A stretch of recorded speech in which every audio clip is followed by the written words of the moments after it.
Olá, pessoal!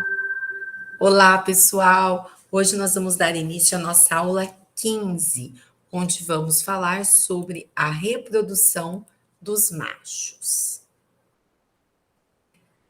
Aqui nós temos um sumário, onde nós vamos iniciar a aula apresentando para vocês os principais órgãos reprodutivos dos machos e depois nós vamos falar sobre a endocrinologia reprodutiva desses animais.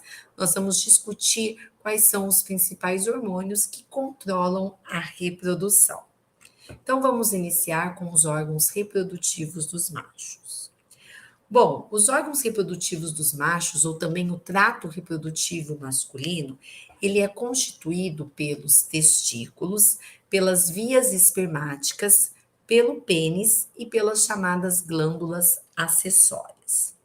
Nessa imagem aqui, nós podemos observar os diferentes tratos reprodutivos masculinos de diferentes espécies. Na letra A, nós temos o garanhão, que é um cavalo, na letra B, o touro, na letra C, o varrão, que é um porco, e na letra D, o cão.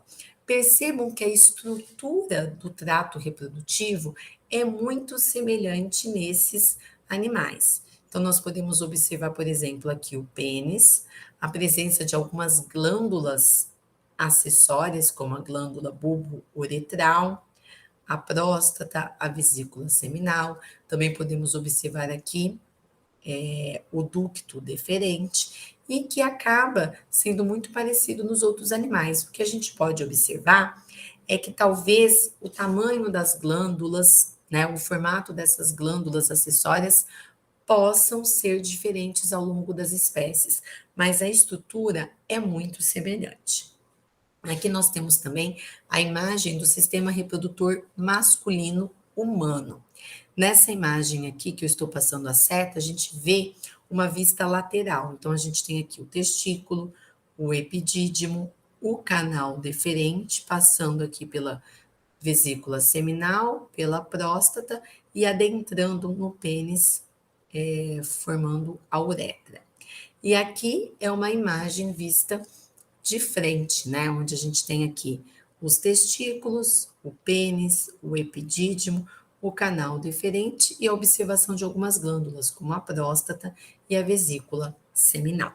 Bom, o que a gente vai fazer agora? A gente vai falar agora separadamente de cada um desses órgãos. Vamos começar então pelos testículos. Os testículos, eles apresentam duas funções.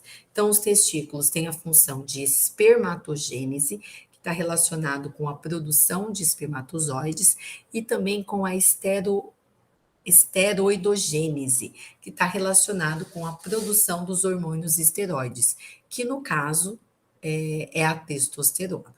Em todos os mamíferos, esses testículos eles são órgãos pares ovoides encapsulados e eles se apresentam como estrutura funcional os túbulos seminíferos. Então, o túbulo seminífero é a estrutura funcional do testículo. E vai ser dentro desse túbulo seminífero que vai ocorrer a formação e a produção dos espermatozoides. Nos testículos, nós também encontramos um outro tipo de célula, chamado de células intersticiais, ou também conhecidas como célula de Leydig. Essas células, elas se encontram fora dos túbulos seminíferos e vão ser responsáveis pela produção dos esteroides, no caso, a testosterona.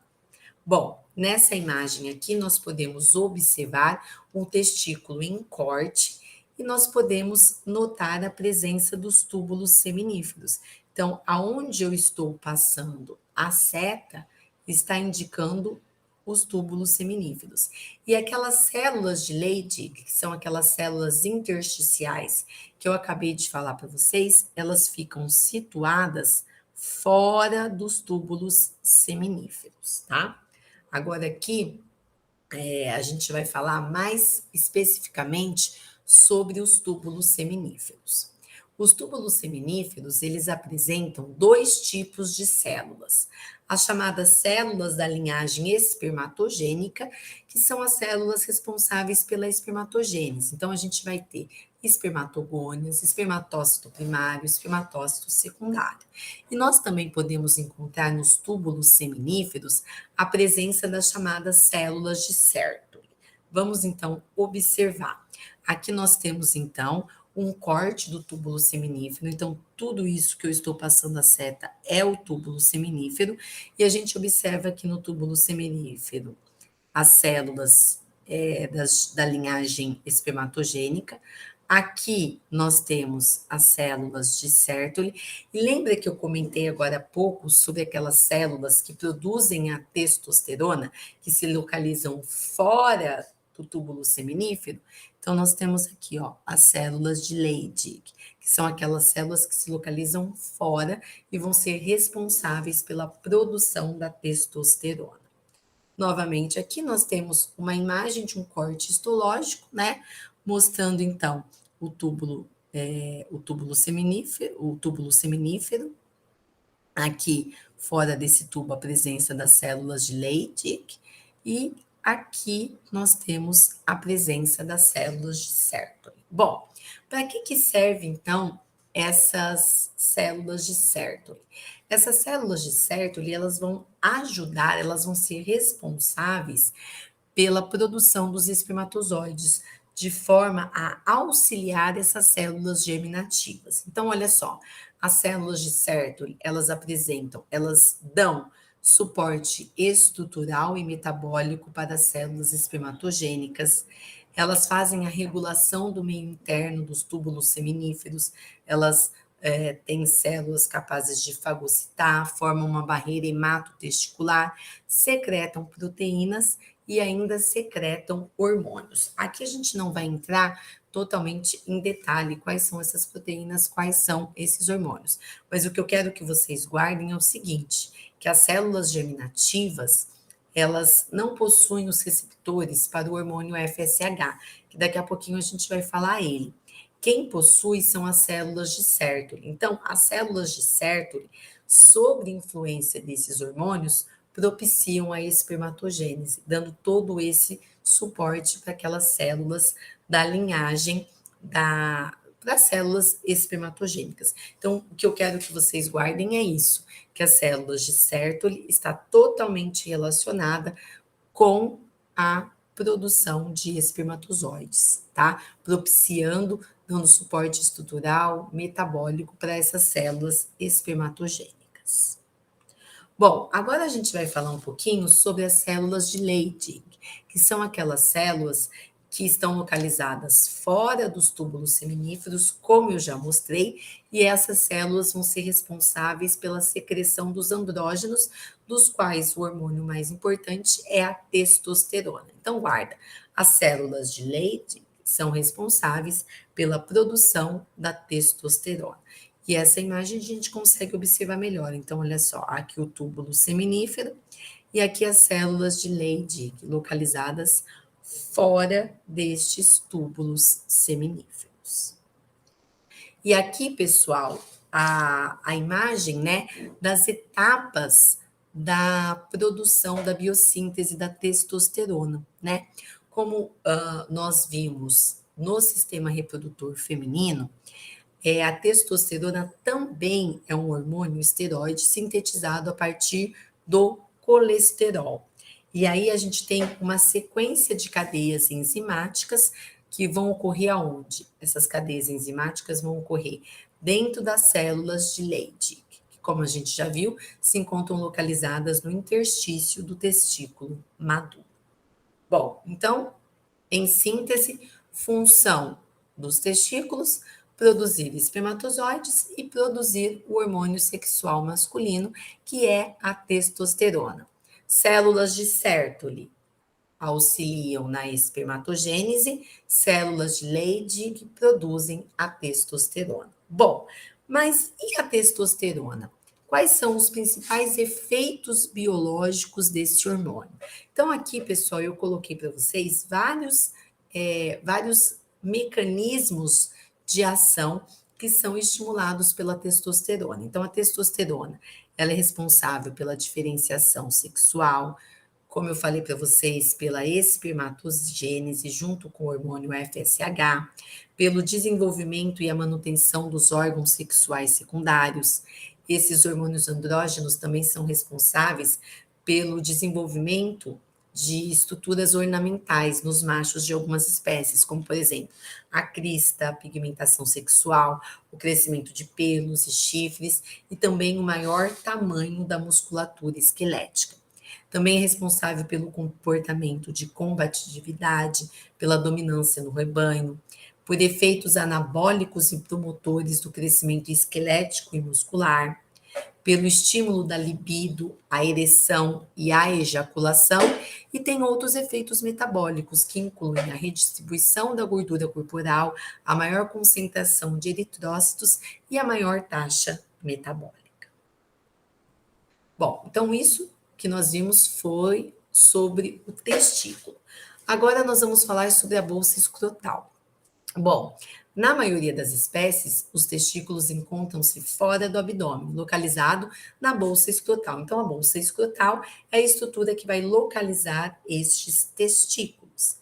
E o escroto ou bolsa escrotal, ele tem uma função interessante. Ele facilita a manutenção da temperatura dos testículos, num valor de 5 a 6 graus abaixo da temperatura corporal.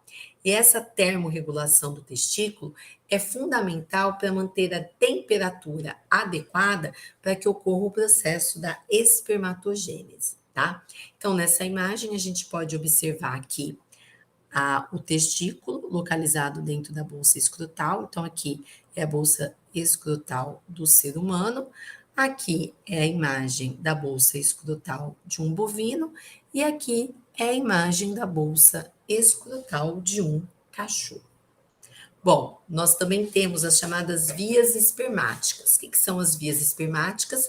São aquelas vias onde tem como função o armazenamento, a maturação e o transporte do material seminal, que vai desde os túbulos seminíferos até a uretra. Essas vias espermáticas, elas compreendem a rede testes, os dutos eferentes, o epidídimo e o duto ou ducto deferente. Quero dar atenção aqui para vocês, pessoal, para duas estruturas pertencentes a essas vias espermáticas, que é o epidídimo e o ducto deferente. O epidídimo, ele fica localizado acima do testículo e ele apresenta uma função secretória que visa manter a viabilidade do espermatozoide durante o armazenamento. E é também o epidídimo o responsável pela maturação dos espermatozoides. O que seria essa maturação? São modificações, são mudanças morfológicas, bioquímicas, de forma a capacitar esses espermatozoides para fecundação. Um dos processos que ocorre dentro do epidídimo, por exemplo, é a capacidade do espermatozoide de adquirir a sua locomoção. E também é importante a gente destacar o ducto deferente. Alguns livros vocês também podem encontrar com o nome de canal deferente. Esse canal, ele parte do epidídimo, ele entra na cavidade abdominal e ele vai se desembocar lá na uretra pélvica. E esse canal, ele vai ser responsável por levar os espermatozoides localizados no testículo até o órgão copulatório, que é o pênis. Então, nessa imagem, a gente consegue observar muito bem isso. Então, o testículo, o epidídimo, que eu falei para vocês, que se localiza acima do testículo, e o canal deferente, né? O ducto canal deferente que sobe, passa aqui e depois ele adentra ao pênis, né, para formar a uretra. Bom, o pênis, ele é o órgão copulador. Então, ele tem duas funções. Na verdade, é o órgão copulador, ele tem a função de inseminar as fêmeas, para a qual algum grau de ereção é necessário. Então, ele é responsável por introduzir dentro do corpo da fêmea os espermatozoides, e para isso é necessário a ereção. E também, pessoal, o pênis, ele é responsável pela condução da urina através da uretra. Aqui, nos homens, é diferente. vamos fazer um recorte. Quando nós estudamos na aula passada o sistema reprodutor feminino, nós vimos que o canal vaginal e a abertura da uretra são orifícios diferentes. Aqui é o mesmo orifício, então aqui eu tenho o mesmo canal por onde a urina vai ser conduzida e o mesmo canal por onde os espermatozoides vão ser liberados. E aqui uma curiosidade: a dimensão média do pênis para a espécie não guarda relação com o tamanho corporal. Então, a gente às vezes tem espécies de animais que apresentam o tamanho do pênis pequeno em detrimento do seu tamanho corporal, mas isso não tem. Então, animais grandes com o tamanho do pênis pequeno, ereto. Então, isso não existe essa correlação. E por último, nós temos as chamadas glândulas acessórias. Essas glândulas acessórias, esse conjunto de glândulas acessórias, são órgãos túbulo-alveolares cuja secreção desemboca na uretra. E quais são as funções, de maneira geral, dessas glândulas acessórias?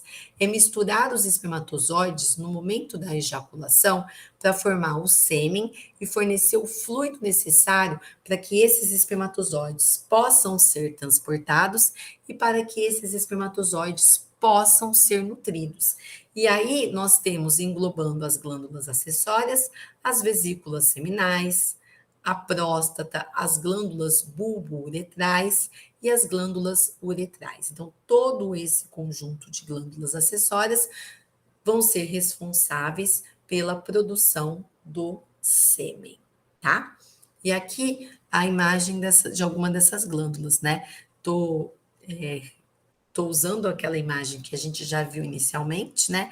Mas só para vocês observarem, ó, a glândula bulbo-uretral, a próstata, a vesícula seminal, glândula bulbo-uretral, a próstata e a vesícula seminal, glândula bulbo-uretral, a próstata e a vesícula seminal. E aqui a próstata, né? Aqui a gente só consegue observar a próstata, tá? Bom, algumas curiosidades. As glândulas acessórias são aquelas que têm maior variação entre as diferentes espécies, tanto em termos de anatomia, biologia e função. Vou voltar aqui nesse desenho. Bom, isso vocês já podem ter observado, né? Então, por exemplo, aqui no cachorro nós não encontramos a glândula seminal. Agora, olha só, nesse daqui, né? A glândula bulbo-uretral é bem pequena. Se a gente for comparar, então aqui é do touro, né? Se a gente for comparar com o varrão, olha só o tamanho da glândula bulbo-uretral, né? Então quer dizer que essas glândulas acessórias, elas variam na sua forma, na sua função. A única glândula, pessoal, acessória que está presente em todos os mamíferos, sem exceção nenhuma, é a próstata. Bom, aqui, pessoal, então, eu tenho uma tabela mostrando a concentração. Como eu falei para vocês, além dessas glândulas acessórias, elas apresentarem morfologias e funções diferentes, a gente tem também diferentes concentrações das substâncias que estão presentes no plasma seminal. Então, aqui vocês podem comparar o volume, do cão, do carneiro, do varrão, do touro e do homem, concentração espermática, né? 60 a 300, 2.500, 25 a 300, e aqui as principais substâncias presentes nesse plasma seminal e as diferenças nas concentrações, tá? Só para vocês terem uma ideia que a gente pode ter pequenas alterações. Bom, agora que a gente já comentou sobre essa parte mais morfológica, né?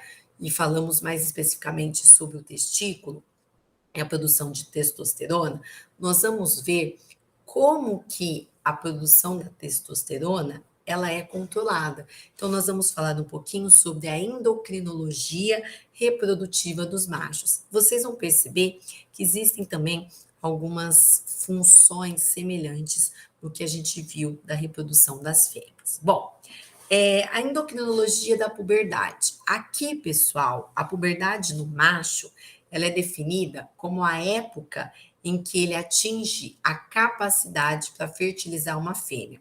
Quer dizer que o indivíduo ele deve ter um número suficiente de espermatozoides fecundantes, né? Além de apresentar comportamentos sexuais que possam favorecer e permitir a cópula, tá?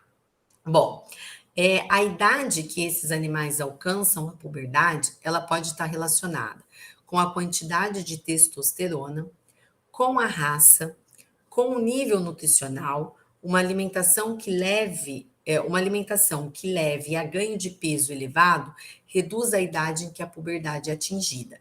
E além disso, o meio ambiente, principalmente em relação ao clima. Então, tudo isso pode afetar o tempo que determinada espécie atinge a puberdade.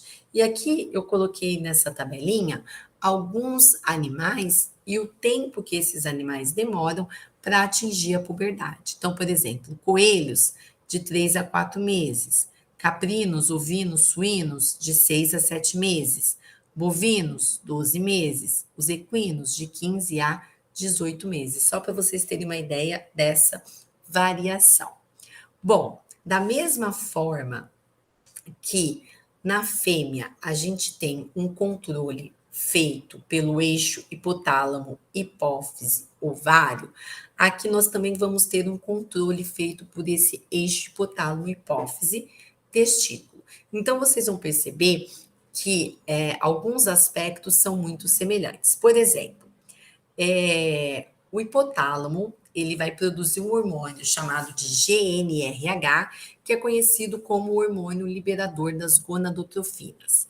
Esse hormônio ele vai agir lá na adenohipófise e vai permitir a secreção por parte da adenohipófise de dois hormônios que a gente já conhece muito bem, que é o FSH, hormônio folículo estimulante, e o LH, que é o hormônio luteinizante. Esses dois hormônios, então, por sua vez, irão agir nos testículos, tá?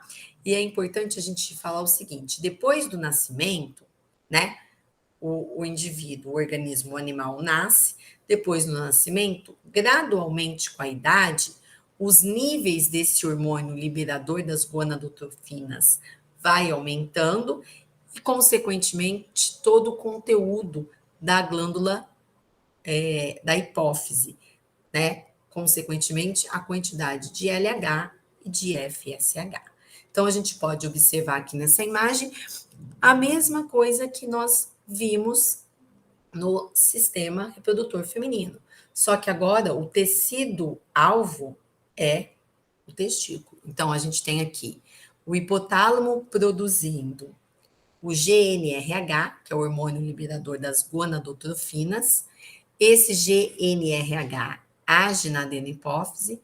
A adenohipófise, ela produz o FSH e produz o LH.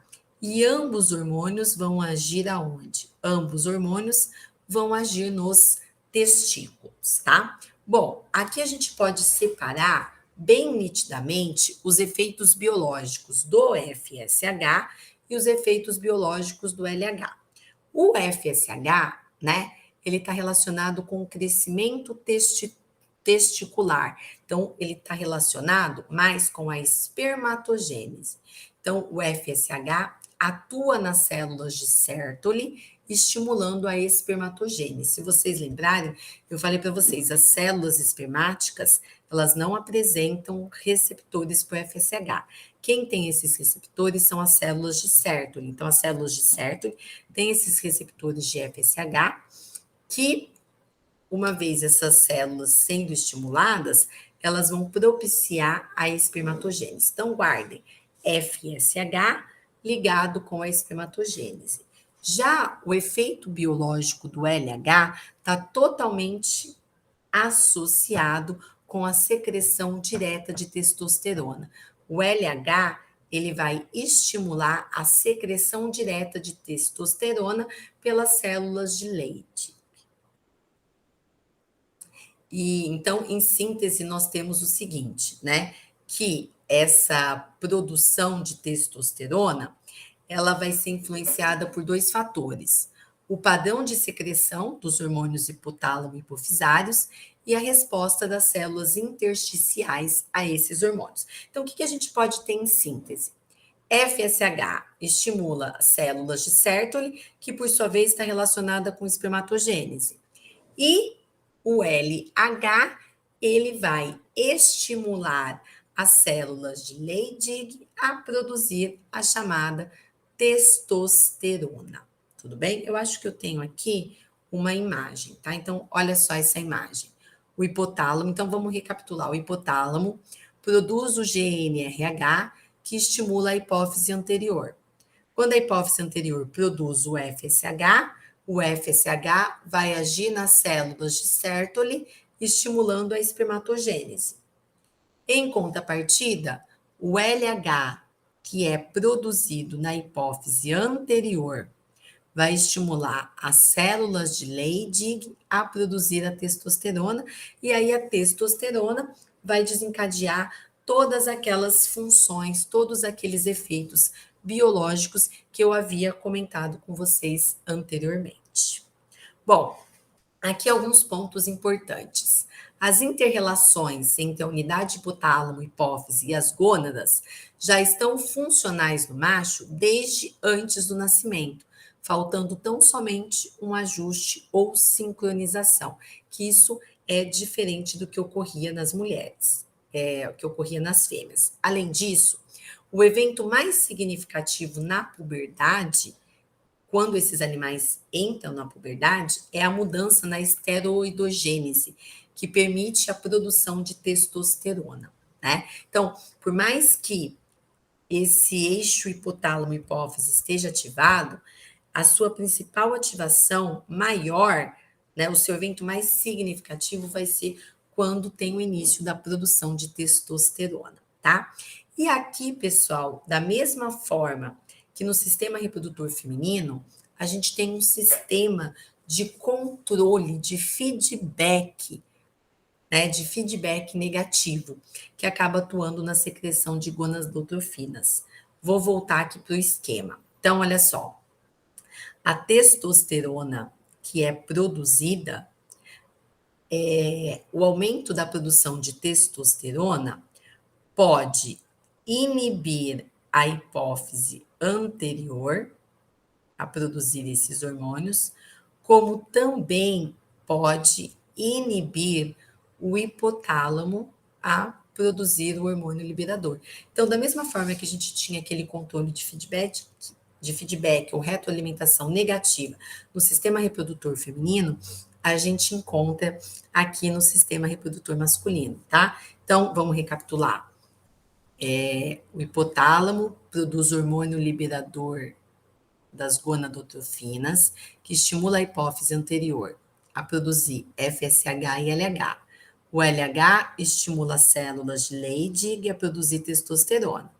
Quando a concentração de testosterona está alta, ela age como um inibidor do hipotálamo, não liberando mais o GNRH, e também serve como um inibidor da hipófise anterior, que é o feedback negativo. Agora, uma coisa importante que a gente precisa destacar, que eu falei lá na frente, eu falei, na verdade, lá atrás, que uma das funções da testosterona era auxiliar na espermatogênese. E ele faz isso. Como que ele faz? Ó, a testosterona tem um efeito estimulatório direto pelo FSH, que por sua vez estimula as células de Sertoli a propiciar a chamada espermatogênese. Então, dessa forma, a gente consegue observar como que é esse controle hormonal. E aqui, pessoal, para a gente finalizar, eu trouxe para vocês observarem ao longo das fases a concentração de plasma, concentração plasmática de testosterona. Então, olha só, durante o desenvolvimento fetal, a gente tem uma alta concentração, os homens, na verdade, tem uma alta concentração de testosterona, porque a testosterona fetal, ela é responsável pela determinação sexual. Aí já no período neonatal, você ainda tem aqui o nascimento, você ainda tem no período neonatal uma concentração alta, depois ela fica mais baixa, e aí ela volta a ser produzida em maior quantidade durante a fase da puberdade, durante a fase adulta, e conforme passa dos 65 anos, você já começa a ter uma diminuição da produção desses hormônios. E desse lado aqui, a gente consegue também ver a produção dos espermatozoides, né? Com uma certa idade, começa a ocorrer uma diminuição da produção desses espermatozoides, tá?